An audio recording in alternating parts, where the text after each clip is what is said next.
So I should have recognized the man in the coffin. I was, after all, at my grandfather's funeral. I used to call him Pop Pop Harry. He was a quiet man. He liked to take walks at the park across from his house. In search of a better life, he fled Russia. From Russia, he went to Scotland. He stayed there a year. From Scotland, he took a boat and he went to New York City. From New York City, he went down to Philadelphia where there were some relatives. And then he knew he had to do something. What was he going to do with the rest of his life? So he went to Seattle.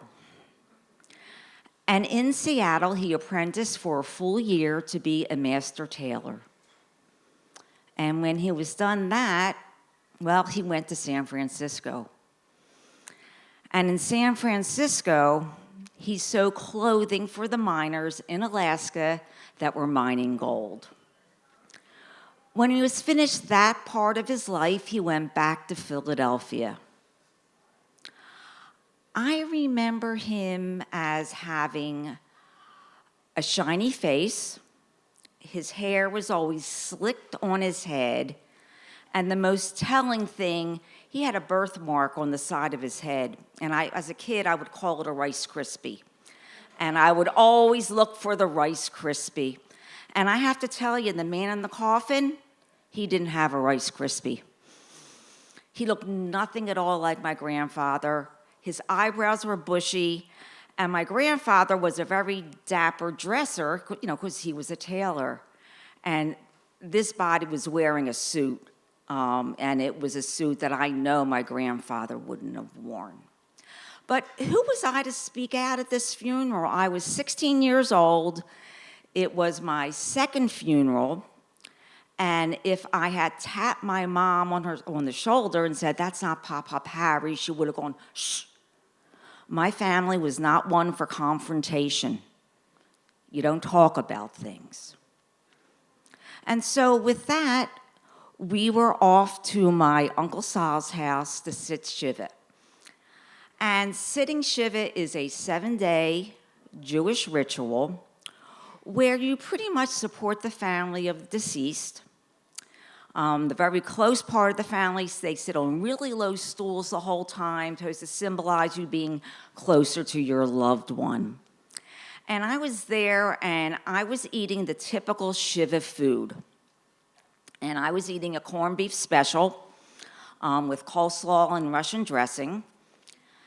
And out of the kitchen, I hear the phone ring. And then I hear, "Oh my God, oh my." And as it turned out, the family that was the second family for the second funeral was saying, "That's not our relative." And with that, everyone yelled, "I knew that wasn't Harry." No one had the guts to say anything. So with that, my grandfather had 3 sons. The 3 sons went back to the funeral home. They re-identified their father. But what's even worse, the second family, their loved one is now buried next to my grandmother, Mary. And I always wondered, did Mary know? Did it feel different? And she's like, "Is that you, Harry?" And so they exhumed the body.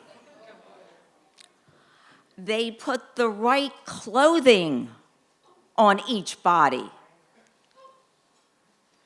And then, just like when you're in school and you do really bad on a test or you didn't complete your report, we had a makeup funeral the next day. And at the original funeral, the rabbi eulogized my grandfather as a determined man, a man who had to travel around the world, who provided for his 3 sons. He sent them all to pharmacy school. And we're sitting there at the makeup funeral, it was only close family.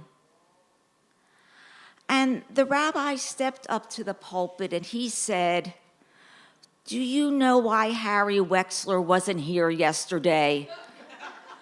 And it's like, did he have a choice? Like, did he say, I don't want to be there? The reason Harry was not here yesterday is that he did not want to be praised in his presence. Thank you.